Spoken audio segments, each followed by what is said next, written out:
Sorry I'm late. I was fighting through all the traffic in the lobby to get in here. So I want to thank all of you who are here today. I learned in the back that our uh, attendance has grown 100% since, or 150% over 9 o'clock. So you guys are great. Thank you for being here. They all kind of sat in one tight-knit area, so I actually get to look around a little bit this morning, so I'm excited about that. Hey, to all of you who are watching online, thanks so much for worshiping with us at home. I know it was tough for people to even get outside today. Thanks to all the tech crew, support crew that are here. You guys are awesome. I know it was a sacrifice for some of y'all to get here. Two things when you're online. It's been really fun watching the ones at 9 o'clock. Just put online how you're worshiping, a picture of like where you're doing this at. Maybe you're laying on the couch with a cell phone. Maybe you're in the basement. Watch on the big screen with the family. So use the hashtag #WeWorship. Put that on all those social media platforms, and it'll be a really cool way to connect with other families in the church. And then also today we'll do something a little bit different. I'm going to wrap up about 5-10 minutes early, and I'll save room at the end for questions. So if you have questions about relationships, questions about anything I've talked about this morning, feel free to ask questions. Put those in the comments section for those of you who are watching on Facebook Live. And then at the end of the message, if there are questions, I'll be happy to respond to those. So that could be a really cool time as we wrap up our worship this morning. So this morning we are continuing a series on relationships. This is week number 4 of 5. Now this morning we're specifically looking at the question, or looking at the topic, how do we have a tough conversation? So how do we do this well in ways that lead to understanding, to healing, and to growth? Now, most of us don't like tough conversations. I remember one time this guy had called me up, friend of mine, kind of loosely affiliated with the church. Him and his family would come once in a while, and he wanted me at that barbecue place in downtown Elkhorn, so we met there over some pulled pork and French fries, and he was just kind of going through the motions, talking about small talk, and I eventually wanted to get to the reason why we were there. I don't know what that reason was at the time. And finally he says, Craig, I got to tell you something. I've got a gambling addiction, and, it's just recently bearing down on me. So I knew 2 things right away. Number 1, that he did have this addiction, and number 2, that he would have recently lost a lot of money.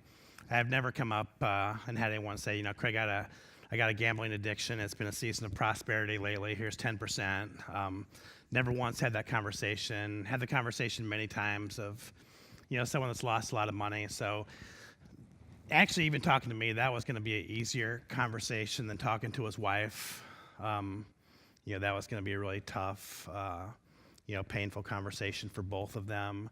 But conversations like this are conversations that we need to have. And I was thinking, why is it then that some conversations are going to be more challenging than others? I was talking to 2 friends right before the worship experience started this morning, and it was an easy conversation. But what would make a conversation a tough conversation? So let me give you some examples. So if you have a job, which most of us do, there's a good chance that you're going to have a thing called a performance evaluation. Now, a lot of times even that phrase kind of gets some anxiety brewing in us. For us, that's going to be a tough conversation.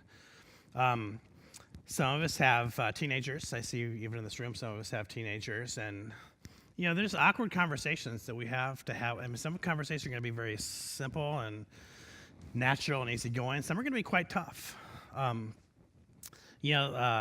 Somebody hurt you, and you don't feel you can just let this person run over you like this. You have to have a tough conversation with them.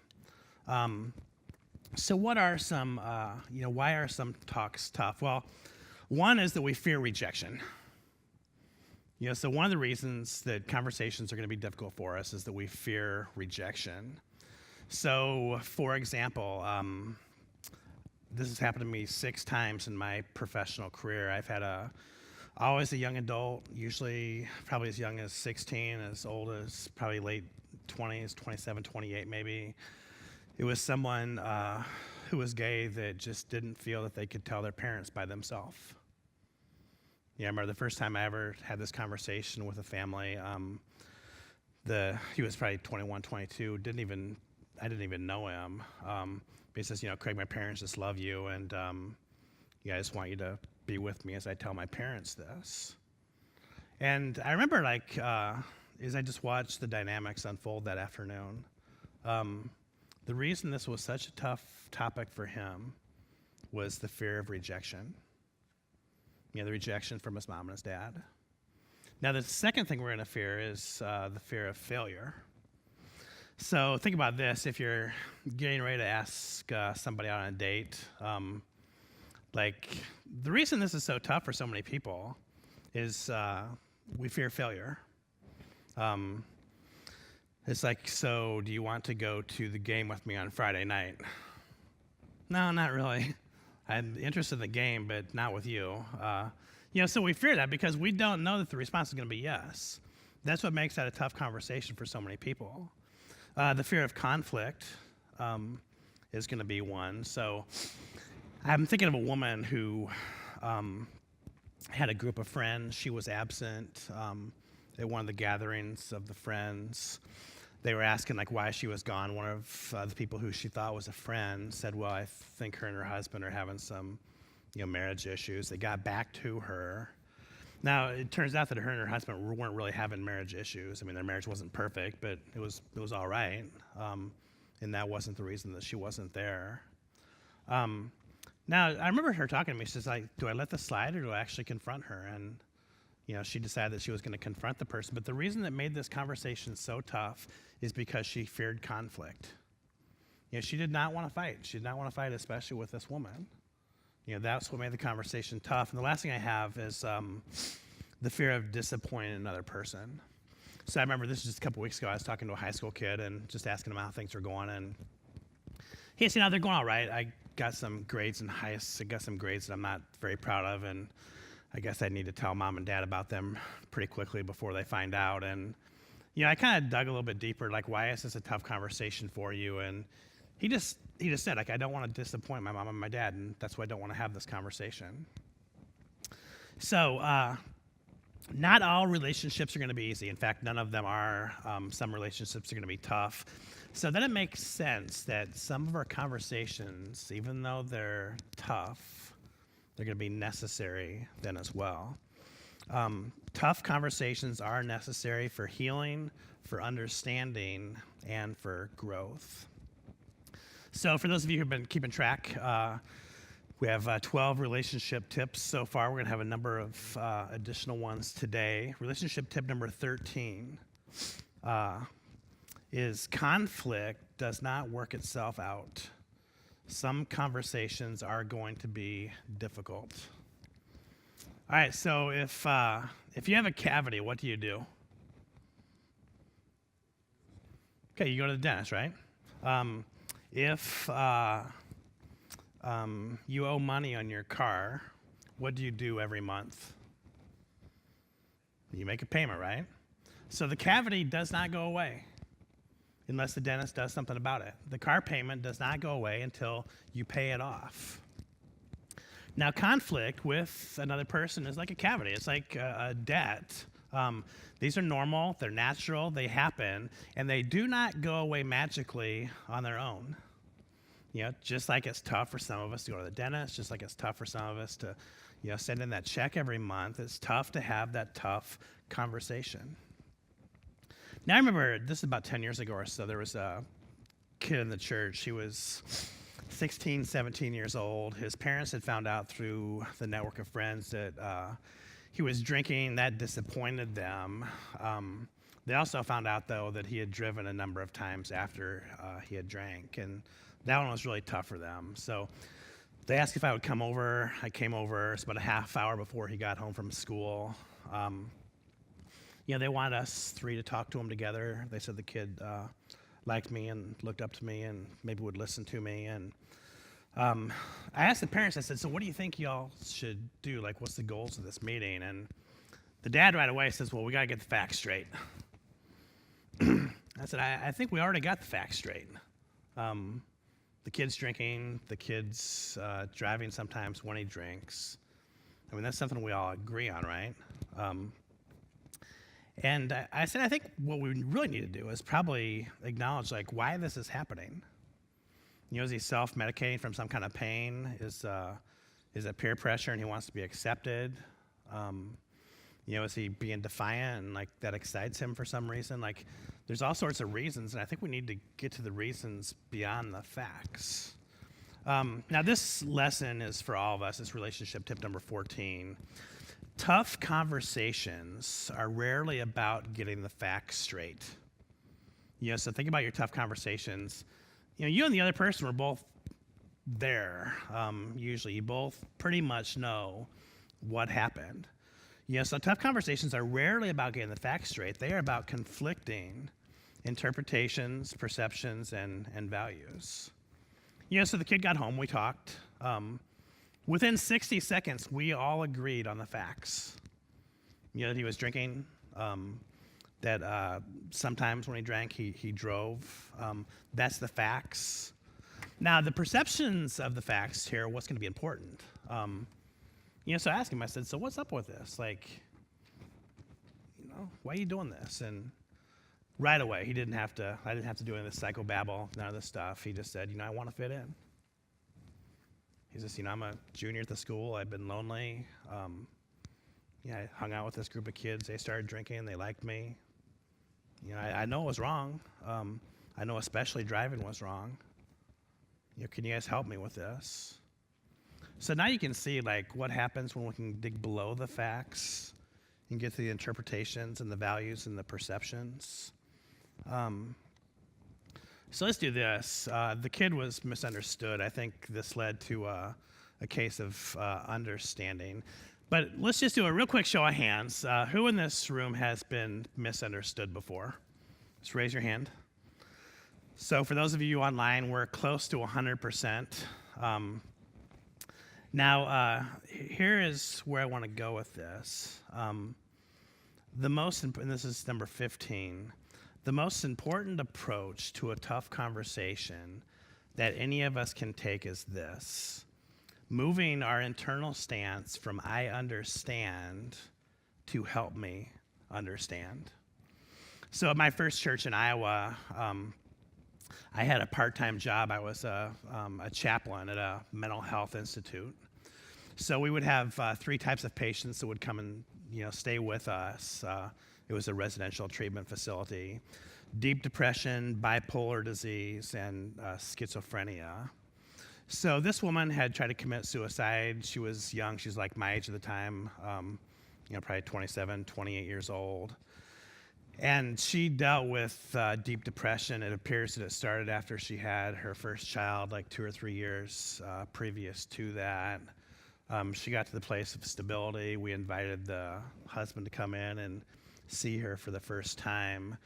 I was on duty that day, so I sat with them and one of the psychiatrists during the conversation. And like, I remember the husband said, you know, I understand where you're coming from. I know what it's like to be sad.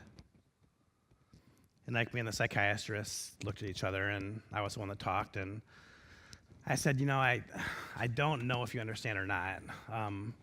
Being sad is to depression what sneezing would be to pneumonia. We all sneeze once in a while. We're all sad once in a while, but depression, like, you wake up and you don't want to get out of bed. You know, it could be 4 or 5 or 6 in the afternoon, and you've had enough of the day, and you want nothing other than to lay in a dark room. And it's nothing that you choose. You know, for some people it's nature, for some people it's nurture, for most people it's a little bit of both. But I wonder if we could just spend maybe like the next 10 or 15 minutes helping you more fully understand what it is that she goes through and why it is that she would have done something like she did. And like, it was really cool. Over the next, you know, 10 or 15 minutes, this guy started to understand better what it was his wife was going through, not just occasional sadness, but this serious medical disease known as depression. So this leads us to relationship tip number 16, because this woman had changed. She was not the same woman when they met. She was not the same woman as she was when they got married. She's not the same woman as she was in the day they had the baby. She changed. And relationship tip number 16 is that people change over time. You'll never talk to the same person twice. So my 17-year-old son, he's traveling home from Iowa City. He's at a debate this weekend, so thankfully he'll never hear this story. But he has a girlfriend now. And I'm not sure where this happened. It just happened. He just came home and said, I have a girlfriend. And she came over to the house for the first time, I think it was 3 weeks ago. We have this thing where we make a Norwegian dinner for whoever buys it. It's like a fundraiser for our youth group. And Grace and Benjamin were helping me make the Norwegian dinner. And after the food was served, they sat down on the couch, and I had never seen this before because I'd never seen them together before. But she kind of laid right next to him, and he put her arm around her. And I'm thinking, how the heck did this happen? But then I thought to myself, he's not this 9-year-old boy anymore that I can say jump, and he's going to say how high. He's not this 13-year-old boy that just has all these questions of life, and we have these curiosity conversations. He's a 17, almost 18-year-old man who's entering adulthood. And my conversations with him today have to be different with him than they were 10 years ago or even 5 years ago because he's a different person. Now we're going to go over this process of how to have the tough conversation. Now this isn't me coming up with some little plan. Thankfully, we have someone smarter than me. His name was Jesus. We're going to look at a tough conversation that Jesus had and look at the principles that he teaches us. Now, for those of you who are online, if you have questions so far, put those in the comments section if you're on Facebook Live, or if something comes up, or if something has just popped up, put on those, and we'll talk about those in a little bit after we get through our process of how to have a tough conversation in a way that leads to healing, understanding, and hope for the future. All right, so number one is the best time to have the tough talk is probably not what is best or most convenient for you. So realize there's two parties in every tough conversation. That there's going to be a best time to have the talk. So we're going to take a poll here, and online I want you to participate as well. A lot of people had fun with this one at 9 o'clock. Now there's two ways to deal with conflict. Neither of them are right or neither of them are wrong. It's like being right or left-handed. It's the way you are. So one way to deal with conflict is to be assertive. So when there's conflict, you like to deal with it right there on the spot. Having layers of conflict fester, it just bugs you. You're assertive. You want to deal with it right then and right there. Now, some are going to be more of an avoider. There's nothing wrong with this. The avoider likes to maybe cool down, to process, to create space where he or she can pray and reflect and ask questions. Now, most of us are one of the two. You can't be both right or left-handed. Once in a while you run into someone that's ambidextrous, but we're going to take a poll. So for those of you here, and you have to be one of the two. So choose which one describes you better. If you're more assertive, raise your hand. So 4, 5, 6, okay. And if you're more of an avoider, raise your hand. So we're pretty much split 50-50. There may have been a few more assertive people here at the 10:30 service. So online, put that. It's going to help us understand each other. If you're assertive, just put assertive. If you're an avoider, put avoider. Now, let's talk about this in the context of Jesus then. So Jesus, this was probably the toughest conversation he ever had. He knew he was going to die. He knew he had to tell his people that he was going to die. And he knew he had to tell them sometime, so he could give them a vision for the future. So let's go to the Gospel of Luke. This is where we're going to be the rest of the morning, chapter 22. We'll look at verse 14 first. And listen to what the Bible says. When the time came, Jesus and the apostles sat down together at the table. Now, Jesus had 3 years to tell his disciples that he was going to die. He could have done it after a miracle, but that probably wasn't going to be the best time because there's going to be all this chaos and, all this emotion. He could have done it after one of his amazing teachings, where people were scratching their head and wondering how brilliant words could come out of a human being's mouth. Jesus actually could have done it on his death march, but he didn't sense that those were going to be the right times. So all the 12 were gathered around the table. Just like Jesus said, okay, guys, put your cell phones down.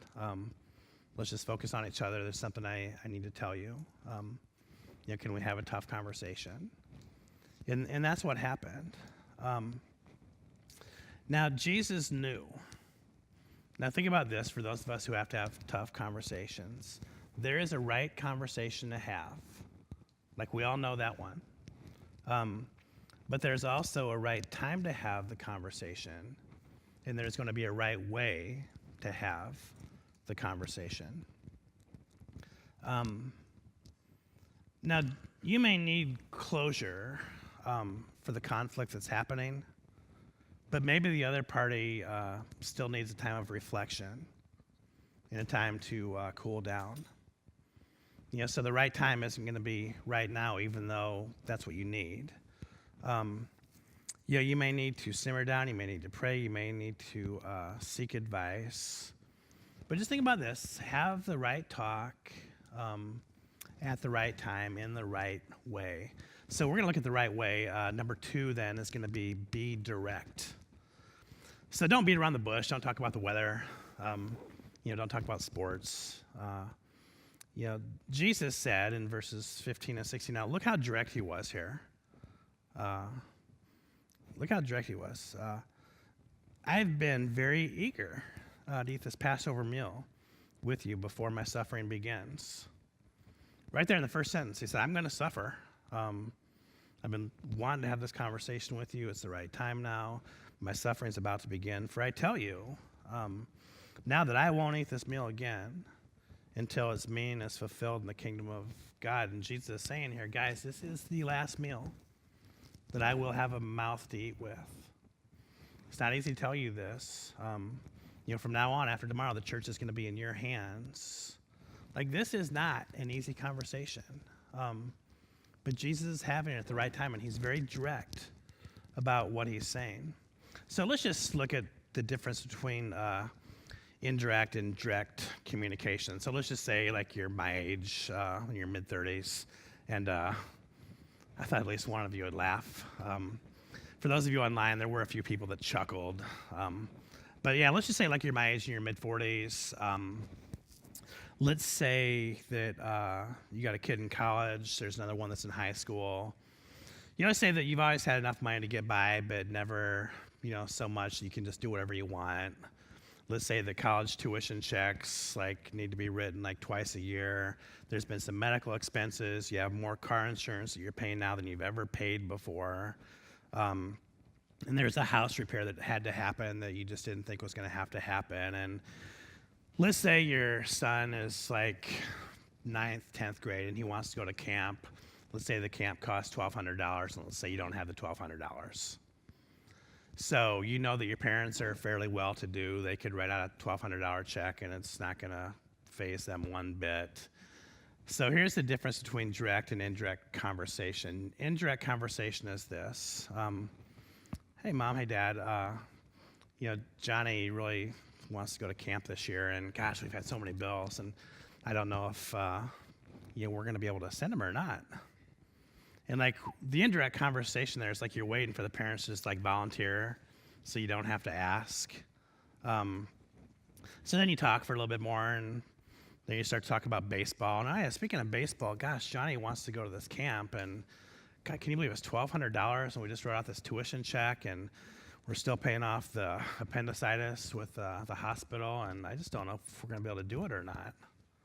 So that's indirect conversation, the beating around the bush.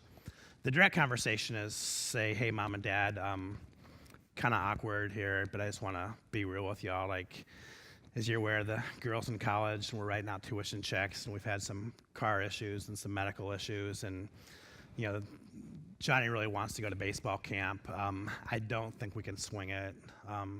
Is there any way that you guys could do that for us this year? Now that's going to be direct conversation, and you can see that that one's going to be, a lot more fruitful for both parties. This leads us to relationship tip number 17, which is this one is essential. Direct communication leads to deep community. You could almost phrase that another way, like shallow communication leads to shallow community. But direct communication leads to direct community. Be clear and authentic in your example, in your conversations. So let me just give you an example of the two. So let's say someone said something to you that hurt you. And there's two ways to respond. One is indirectly, one is going to be directly. So indirectly, you would say something like, do you think that was very nice the way you said that to me? So to me, that's going to be a very indirect form of communication. You're putting this on the other person. You're not even really sharing your own feelings. Now, a much better way, much more direct way would be, when you said that to me, I really did feel hurt, and I just wanted to let you know that. So you can see that number 2 is a big improvement there over number 1. So be direct. Number 3 is going to be specific. Now, which do you think is going to go better? Let's just say you're talking with your spouse about money. I'm going to give you 2 examples of a short conversation, and which one is going to be better. We're talking about being specific here. Number 1 is this: you never listen. That one's probably not going to work, right? You never listen. It's general, and it's also pretty offensive as well. Where a much better way is going to be, hey, I just want to let you know that I feel that when we talk about money that I'm often misunderstood. So can I share a few things with you? Now, what's going to be better, that or you never listen? Number 2 is going to be a lot better. So Jesus was very much here talking about direct communication. Then he took a cup of wine and he gave thanks for it. And then he said, so this is direct communication here. Take this and eat it amongst yourselves, for I will not drink wine again until the kingdom of God has come. So Jesus isn't beating around the bush saying, well, hey guys, there's a possibility that tomorrow may not go very well. There's a possibility that I may die tomorrow. Jesus is saying, this is it. I'm never going to drink this wine again until the kingdom has been fulfilled. Today is it. Tomorrow I die. That's direct communication. He leaves no possibility for anything other than the direct communication. So it's important to know this when we're talking about conversations. Another thing that Jesus did here is he's only trying to solve one thing. So one conversation does not have to solve every problem. One conversation should make progress in solving one problem. So let's talk about specific conversation here. Let's say you're talking with your spouse. We'll go back to the thing about money. So let's just say you're talking about money for 5 minutes and you're not quite to the place where you're in agreement. Then all of a sudden you talk about kids spending money. Then all of a sudden you're talking about parenting. Then all of a sudden, you're talking about your own parents and how you're, helping care for them. Then all of a sudden, you're talking about, some stuff that needs to happen around the house. Now, what's going to happen with this conversation that just floats all over the place? Nothing. So one conversation will solve one problem. So limit the conversation about the one thing. In this case, it would be money with your spouse. Now, number 4 is going to be practice vulnerability. So vulnerability, what it means is it means be real, be authentic. Guys, you're going to love this one. Share your feelings. But seriously, if we want to have any intimacy with our kids, our spouse, our friends, our buddies, whoever, vulnerability has to happen first. So I think a time that Jesus was probably more deeply connected to his disciples was in the next verse from this morning's lesson.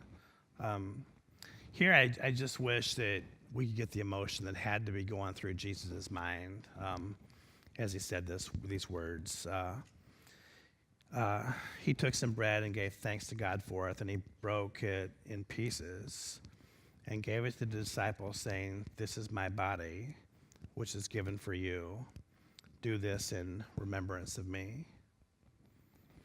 Like, this was like authentic, real, vulnerable conversation. Like, there was a point in my life where I just got a small glimpse of this. I remember it was my last night at my church in Georgia, in Atlanta, where I was a youth minister. And, I'd been there for 3 years. I'd seen sixth graders grow up to be freshmen. I'd seen freshmen, graduate from high school right before I moved. I saw upperclassmen, go off to college and come back as different people. And I remember the last thing that we did is we had a service of communion, and we just had one line. Everybody came through my line, and I got to serve all of them. And I knew that this would be the last time that I would ever see most of these people. Facebook had not been invented in 2000, neither had Twitter or Instagram. We had cell phones, but they were about the size of like a shoebox. You carry those big things around.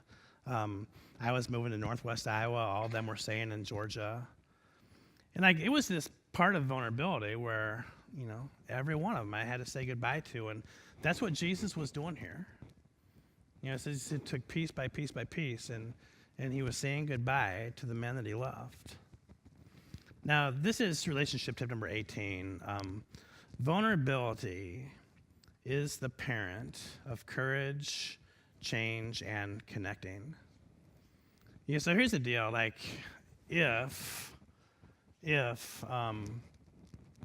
we want intimacy, if we want healing, if we want change, if we want connection with another person, there has to be vulnerability. If me and you want to be close, I have to be able to share with you my fears. You have to be able to share with me your hopes. I have to be able to share with you, my dreams. You have to be able to share with me your failures. Now, it takes vulnerability to do this. This is not normal conversation, but this is good conversation. And when we can make this good conversation normal, we will see the intimacy in our lives explode. Now, number 5 is going to be offer a solution. So one morning at the church here, I had a guy come in. He had a complaint. So he complained to me for a little bit. Now, I knew about his complaint. I am here as much as anybody. I was aware that this problem exists. I'm aware that we're not a perfect church, and there was this issue that was going on. And then I asked him a question. I says, well, you've identified a problem. Do you have a solution? He goes, no, that's what we pay you for. You figure it out. So Jesus knew that there was an issue, but he didn't just have the complaint. He had a solution as well. So after the supper, he took another cup of wine and said, so the problem that Jesus is dealing with here with the disciples is sin. Okay, he knows that that's the issue. That's the complaint. After supper, he took another cup of wine and said, this cup is the new covenant between God and his people, an agreement confirmed with my blood, which is poured out as a sacrifice for you. So Jesus isn't just going to, bring up the problem like, okay, guys, you got to get this sin thing figured out. I'm not going to be here tomorrow. You're the leaders of the church. Figure this one out and stop sinning. He didn't do that. He said, okay, yeah, sin's a problem.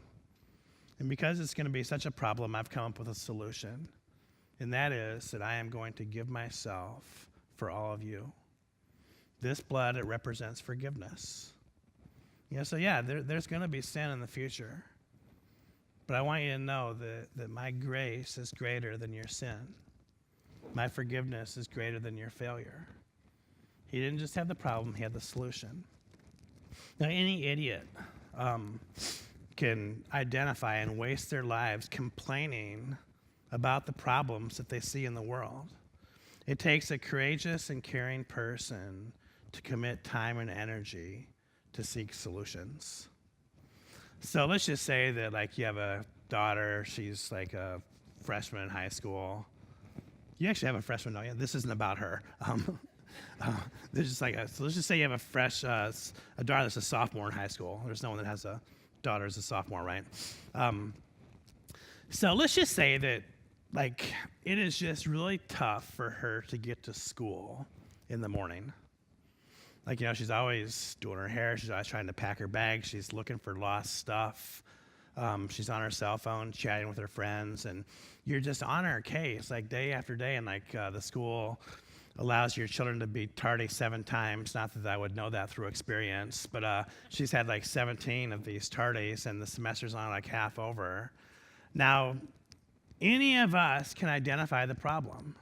Like, you have to figure out a way to get ready so we can get you to school on time.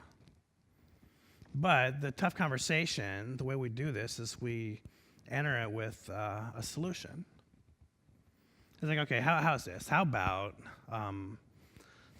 before we go to bed at night, the two of us work together and we make sure that your bag is packed.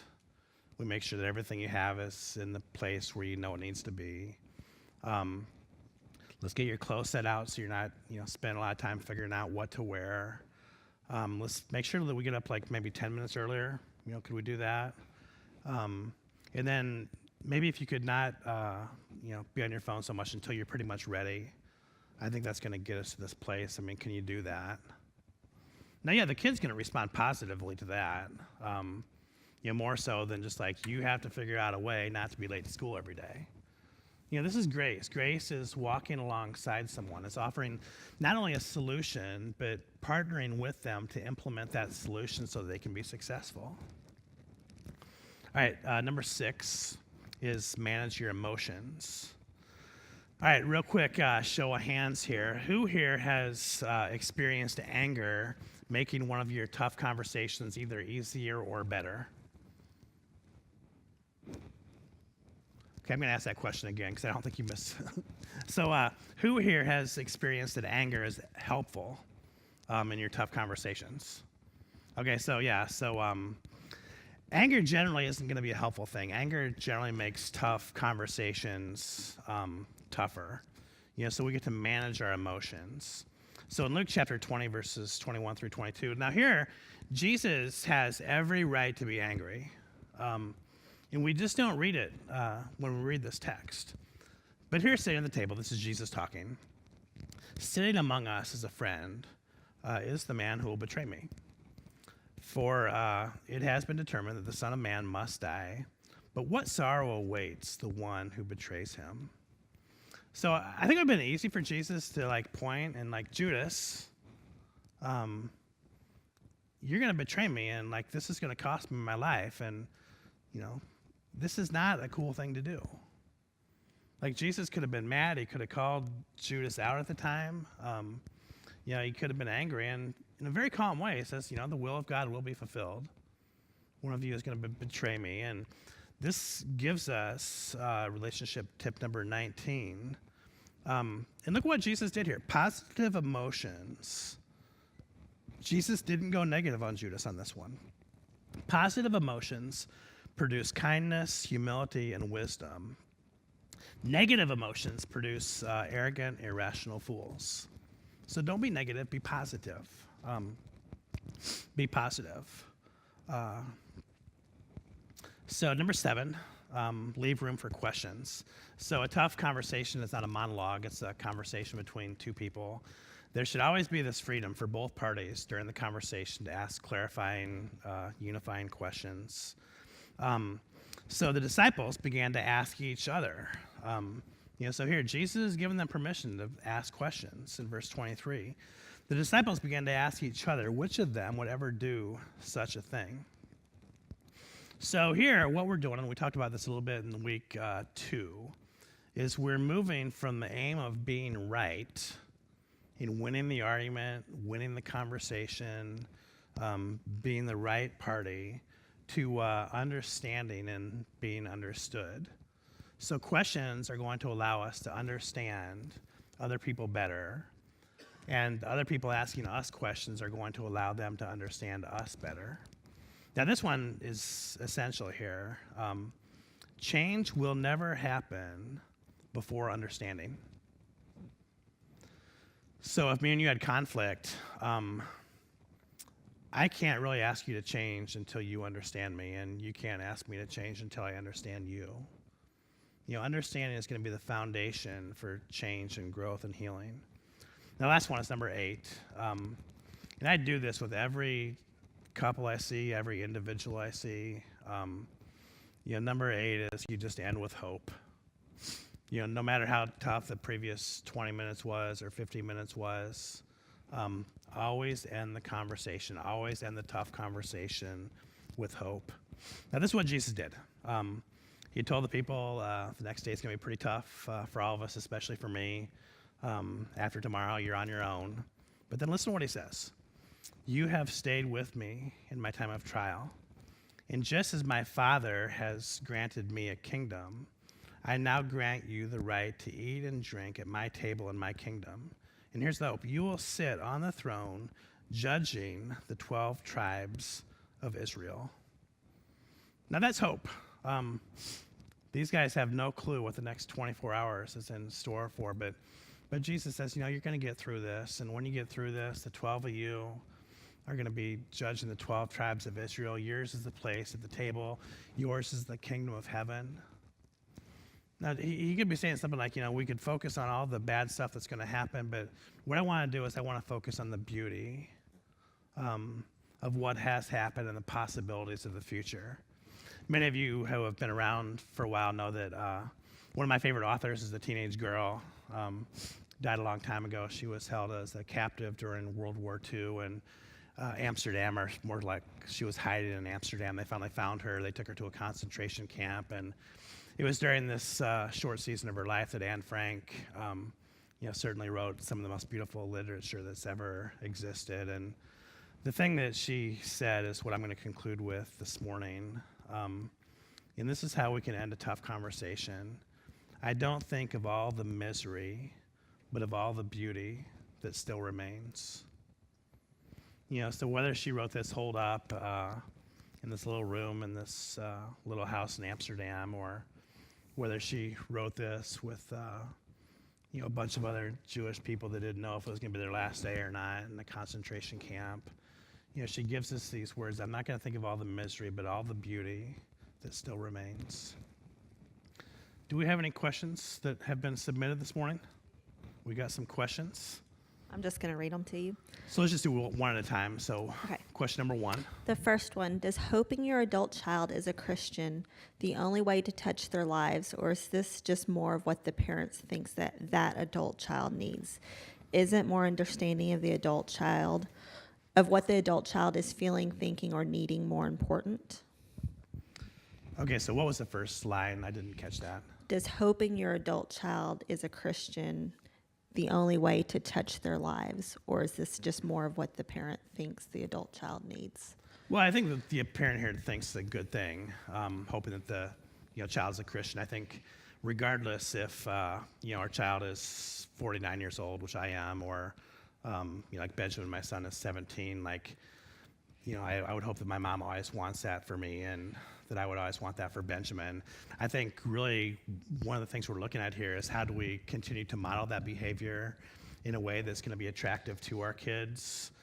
Sometimes when we're preaching to our own kids, there's going to be walls and borders that naturally exist.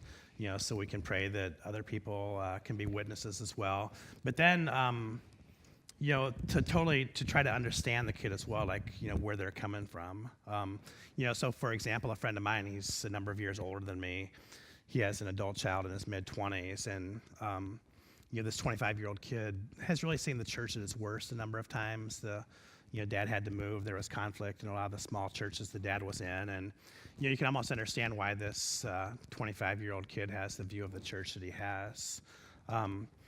So I would say never, ever give up witnessing. Always try to be the best evangelist, whether it's through your words or your actions or your prayers, and try to understand where the kid is coming from as well. How do you have tough conversations about values when politics and the visible differences of today cut to the very soul of our communities? Yeah, so I think this would have been a great sermon a couple years ago, right after the election. Some people are so passionate about, certain political, sociological issues. I think one thing that I always try to do when I'm talking with someone that I, disagree with is I will always say to myself, okay, this person across from me is going to be the most important part of this conversation. I want them to be respected. I want them to feel valued. And I think when two people practice a high level of emotional intelligence, we can disagree on issues as people, but hopefully we can love and respect people regardless if we agree or disagree. There is so much toxicity out there that is modeled for us in a bad way. And even like you look at Jesus, there's many times that he disagreed with people, but there was never a single time that Jesus didn't respect somebody. There was never a time that Jesus didn't try to understand somebody or, even challenge them in very, prophetic ways. And that would be it. So that concludes our worship experience this morning. That was actually a very interesting question. It leads me into what I was going to talk about here at the end.